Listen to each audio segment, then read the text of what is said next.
हरि ओम। जय श्री कृष्ण। राधे राधे। जय योगेश्वर। बंशीधरम दत्त्रधरम नमामि मनोहरम मोहहरम च कृष्णं मालाधरम धर्मधुरम धरं च वरदस्य सारथ्यकरं च देवं कर्तव्यदीक्षां च समत्वशिक्षां ज्ञानस्य भिक्षां शरणागतिं च ददाति गीता करुणाद्रभूता कृष्णेन गीता जगतो हिताय। श्रीमद् भगवद गीता जी और अध्याय 16 आज प्रारंभ करेंगे। कल 15वां अध्याय पूर्ण हुआ।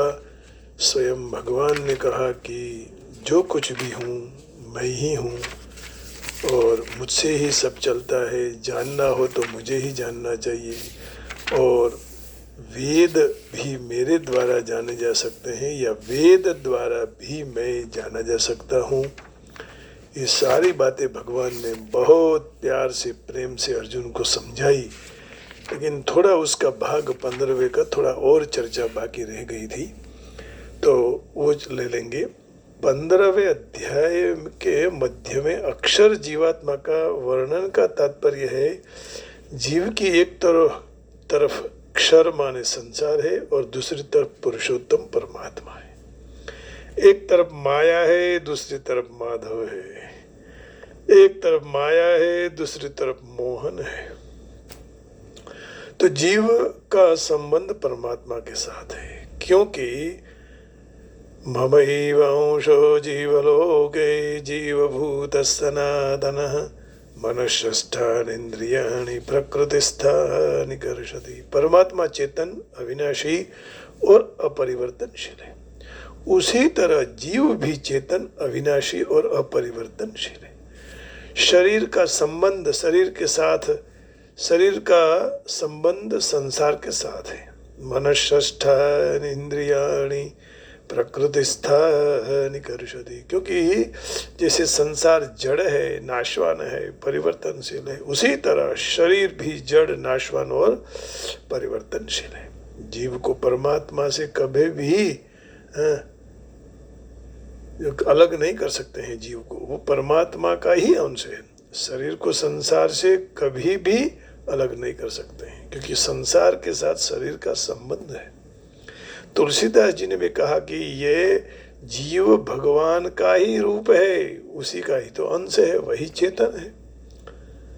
चेतन अमल सहज सुख राशि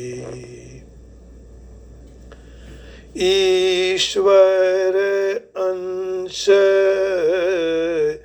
जीवय विनाशी। ईश्वर अंश जीवय विनाशी चेतन अमल सहज सुख राशि। इसलिए वह आनंद चाहता है, जीव भी सुख चाहता है, क्योंकि परमात्मा सुख का स्वरूप है, दुख का रूप नहीं है। परमात्मा चेतन है, जीव चेतन को प्राप्त करने के लिए दौड़ता है। तो परमात्मा उसी को कहते हैं जो अभी सब में है, अभी भी है, सब में है, सबका है, सर्वसमर्थ है, परम दयालु है, अद्वितीय है। अभी भी उपलब्ध होने के कारण उनकी प्राप्ति के लिए भविष्य की आशा नहीं है, अभी ही प्राप्त होते हैं। तो सब में होने से आप में भी है, हम में भी है, इसलिए उसको शोधने के लिए, ढूंढने के लिए कहीं जाना नहीं पड़ता है। सब के होने से वो हमारे भी है और उससे उनमें अपने आप प्रेम हो जाता है। सर्वसमर्थ होने से अपने को भयभीत होने की आवश्यकता भी नहीं रहती है। परम दयालु होने से भी निराश नहीं होना पड़ता है। अद्वितीय होने से हम लोगों को उनका परिचय और उनका वर्णन की जरूरत भी करने की आवश्यकता नहीं है। परमात्मा की प्राप्ति न होने का कारण हम लोग उनकी सत्ता और महत्ता को स्वीकारते नहीं है और उनको मानते नहीं है। हाँ? जो उनकी सत्ता महत्ता और अपनापन स्वीकार ले तो फिर वो हमें अप्राप्त लगते ही नहीं, वो तो प्राप्त ही हो जाते, हमारे साथ ही है। तो अपने आप वह हमें प्रिय लगते, क्योंकि परमात्मा ने अपना मानने के सिवाय दूसरा कोई उपाय ही नहीं है, और उनको प्रेम करने का, प्रेम से प्राप्त करने का और कोई उपाय नहीं है।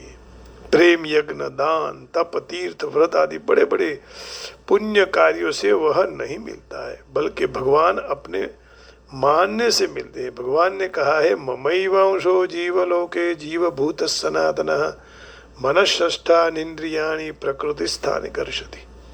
वो जीव मेरा माने भगवान का अंश है, लेकिन इंद्रियों के आकर्षण से संसार में चला जाता है, भोग में पड़ जाता है, वैराग्य की ओर नहीं, विरक्त की ओर नहीं, लेकिन विष्णु भगवान की ओर जाना चाहिए, लेकिन गति कुछ और हो जाती है, इंद्रियों भोग विलास की ओर ले जाती है खींच के, मनःष्ठान इंद्रियाणि। तो उसमें दूसरा कोई का मिश्रण नहीं है। इसलिए सिद्ध होता है कि भगवान का ही अंश होने से संबंध मात्र भगवान के साथ ही होना चाहिए, जो जिसका संबंध है। जब हम भगवान के अंश हैं तो फिर प्रकृति का कार्य शरीर अपना कहाँ से हो सकता है? हाँ?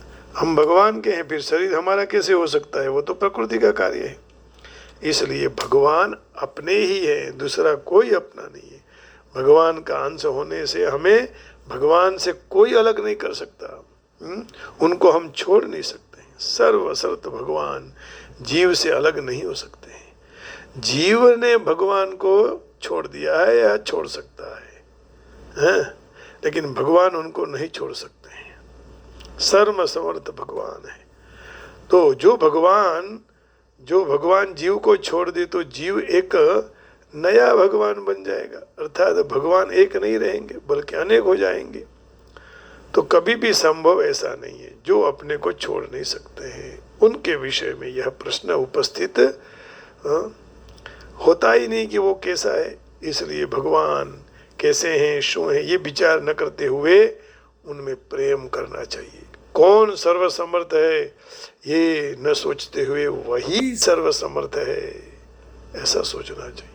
जब मनुष्य संसार के साथ अपना संबंध मान लेता है तब बंधन में आ जाता है, और जब परमात्मा के साथ अपना संबंध मान ले तब मुक्त होकर वह भक्त हो जाता है। मनुष्य की सबसे बड़ी भूल यही है कि जो शरीर संसार का है वह खुद का मान लेता है, और जो परमात्मा अपने हैं उनको अपना नहीं मानता है, भूल जाता है। जब साधक इस सत्य को स्वीकार ले कि शरीर मेरा नहीं है, मेरे लिए नहीं है, तब उसके द्वारा अपने आप संसार की सेवा होने लगती है।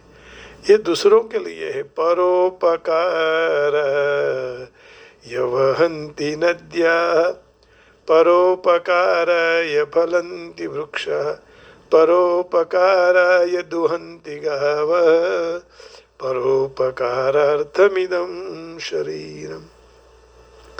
तो जब यह सत्य को स्वीकार ले कि भगवान मेरे हैं, मेरे लिए हैं, तब उनके लिए अपने आप प्रेम हो जाएगा। सेवा के बदले में साधक को कुछ नहीं चाहिए, क्योंकि संसार की वस्तु संसार को दे दी है।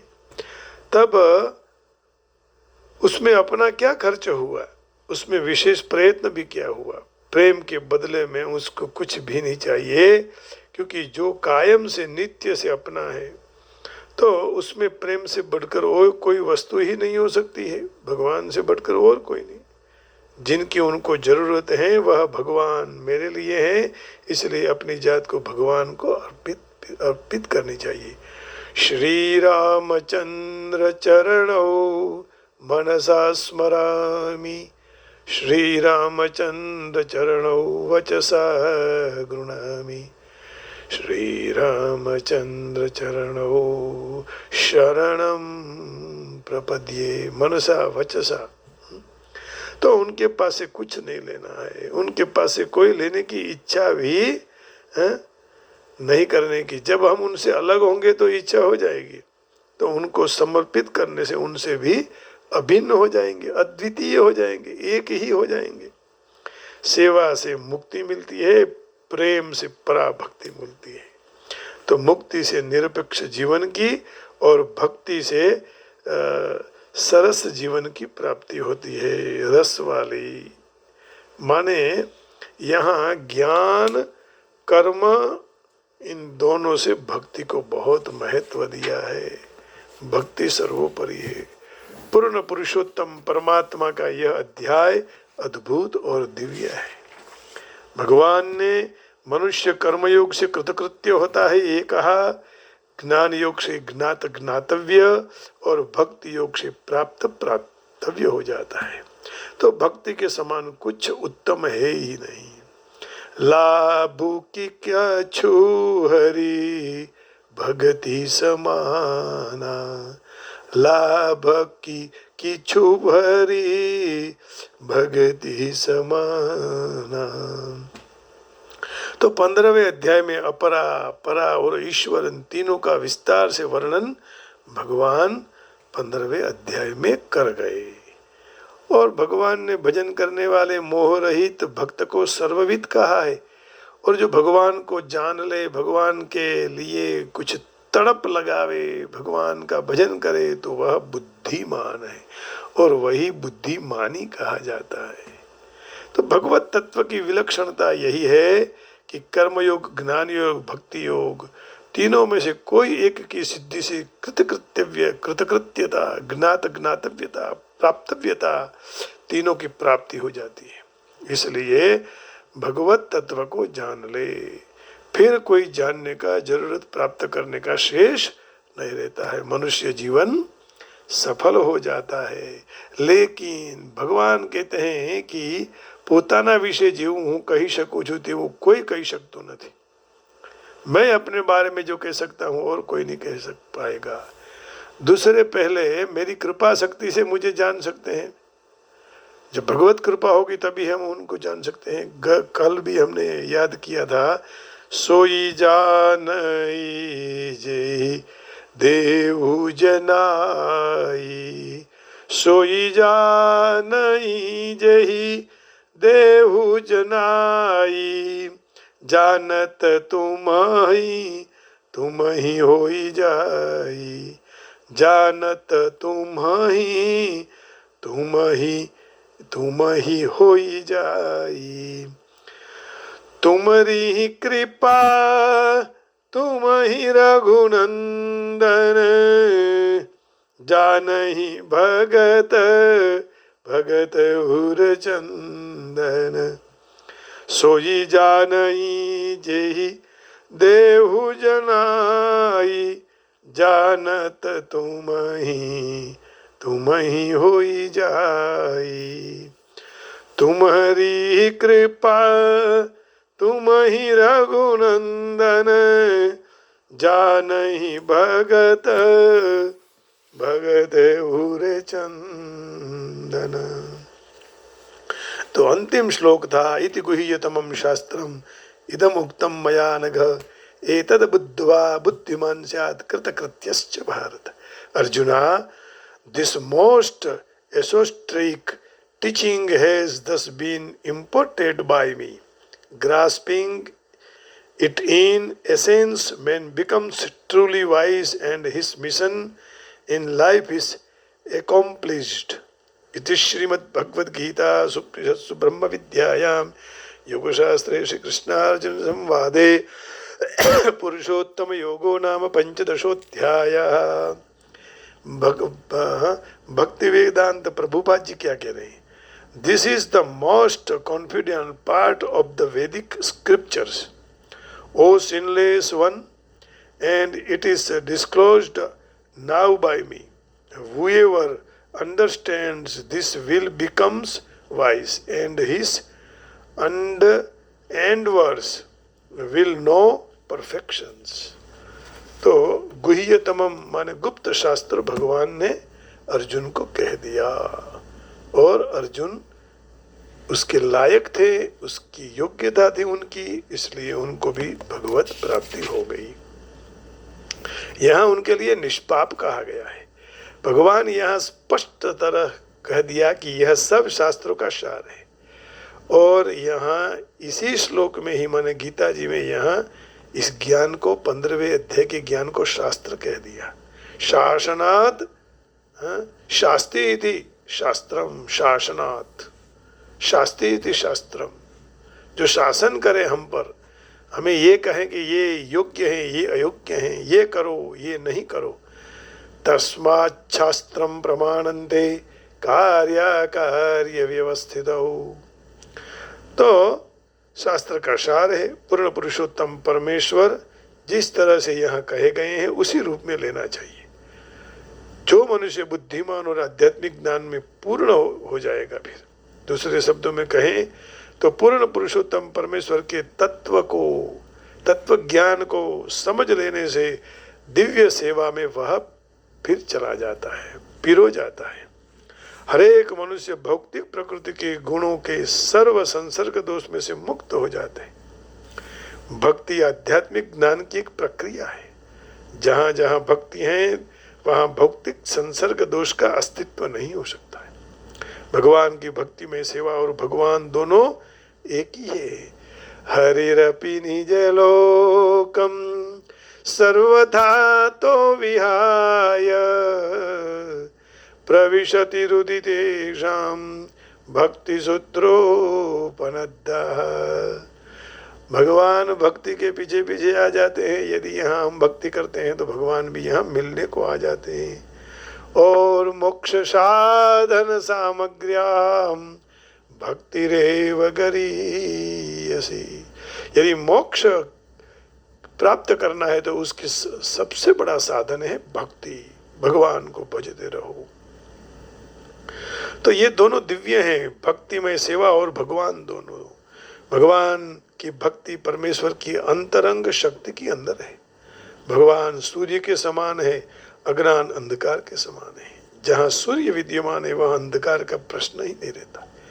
जब जब सदगुरु के मार्गदर्शन के नीचे भक्ति से भर सेवा यदि की जाए तो फिर अज्ञान का प्रश्न ही नहीं रहता है।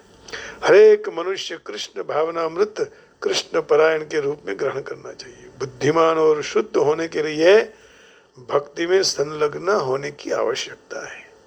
हमारे यहाँ हिंदू टेम्पल में हर मंगलवार को बड़े प्यार से सब ट्रस्टी लोग, भक्त लोग, आम जनता लोग आकर इतनी बढ़िया भक्ति करते हैं कि आप प्रेममय हो जाते हो। यही भक्ति है। और भगवान को ऐसी भक्ति ही प्रिय है, कपट रहित। मोहे कपट छल छिद्र न भावा, सो जन मोहि जन। कोई ऐसी चौपाई है, भूल जाता हूं मैं, क्षमा करें। मोहि कपट छल छिद्र न भावा। तो यहाँ संलग्न होना चाहिए। जहाँ तक मनुष्य कृष्ण को समझने की स्थिति प्राप्त नहीं करता तब तक भक्ति में नहीं लग जाता है।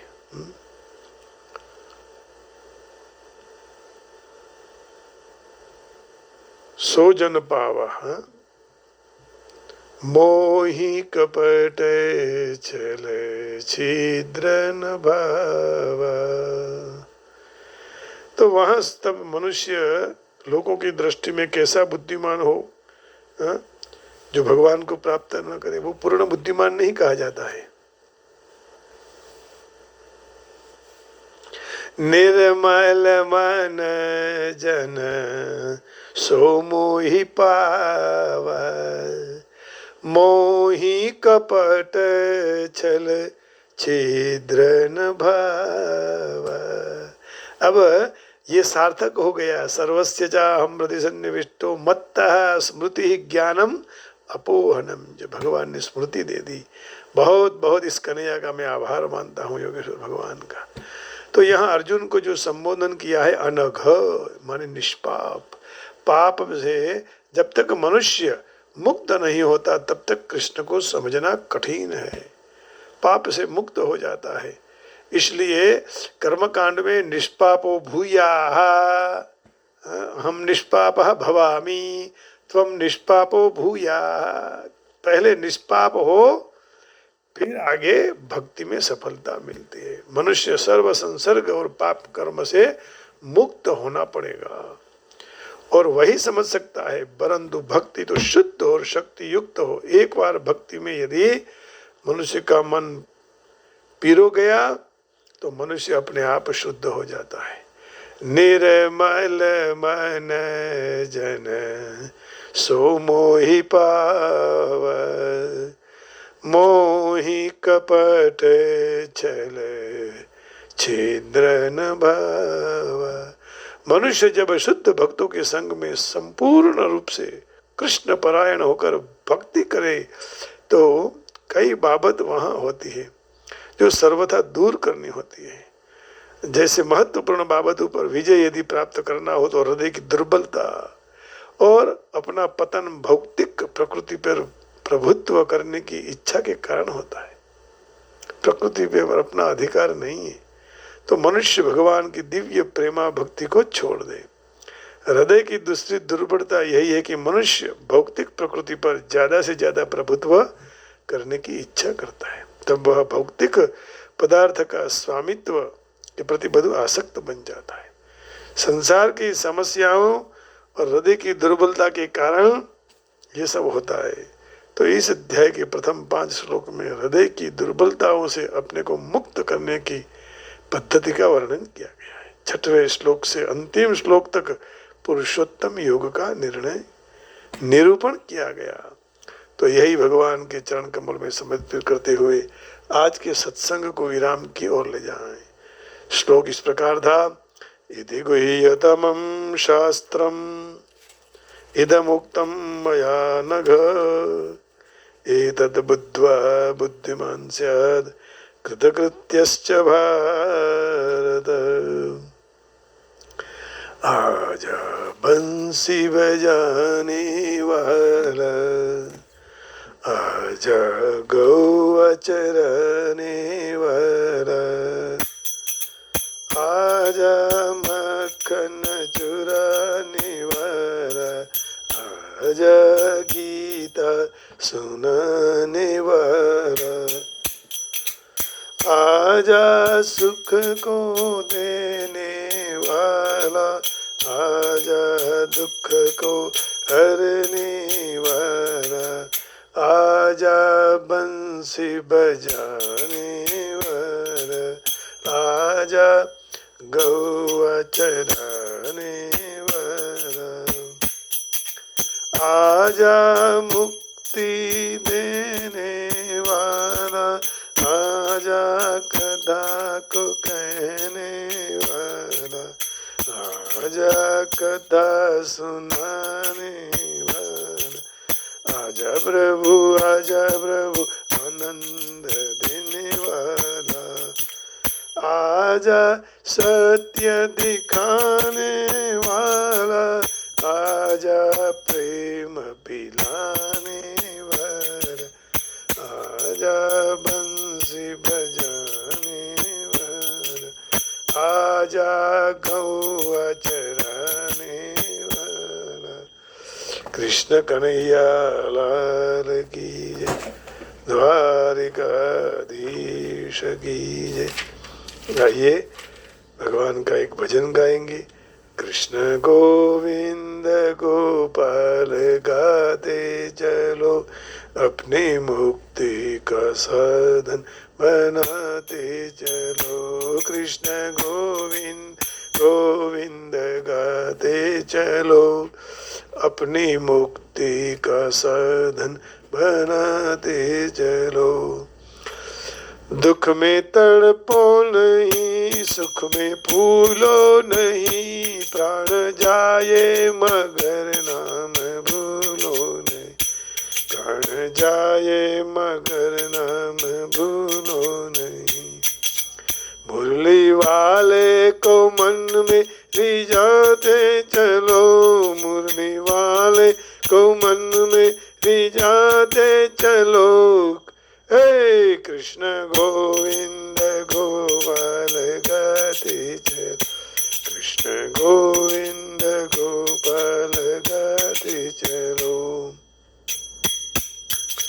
अपनी मुक्ति का साधन बनाते चलो, काम करते चलो, नाम जपते चलो, काम करते चलो, नाम जपते चलो। कृष्ण का हर समय ध्यान करते चलो, कृष्ण का हर समय ध्यान करते चलो।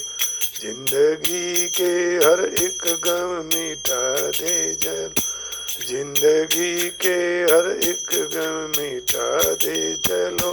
कृष्ण गोविंद गोविंद गाते चलो, कृष्ण गोविंद गोपाल गाते चलो। कृष्ण गोपाल गोपाल गाते रहो, कृष्ण गोविंद गोविंद गाते चलो। अपनी मुक्ति का साधन बनाते चलो, अपनी मुक्ति का साधन बनाते चलो। हे प्रभु, હું ક્યાં કહું છું કે તું આંગણ સુધી આવે, હું આંખ મીચું ને પ્રભુ ત્યારે તું પાપણ સુધી આવે। मेरी पापड़ तक तू आ जा, है ना। और मैं कुछ नहीं कहता हूँ।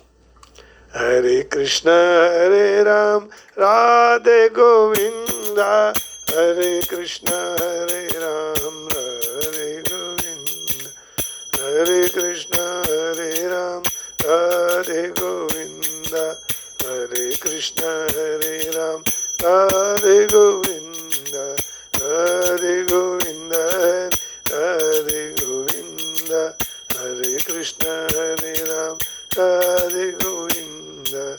कृष्ण कन्हैया लाल की। आप सबके हृदय में बैठे हुए परमात्मा को प्रणाम करके वाणी को विराम देता हूँ।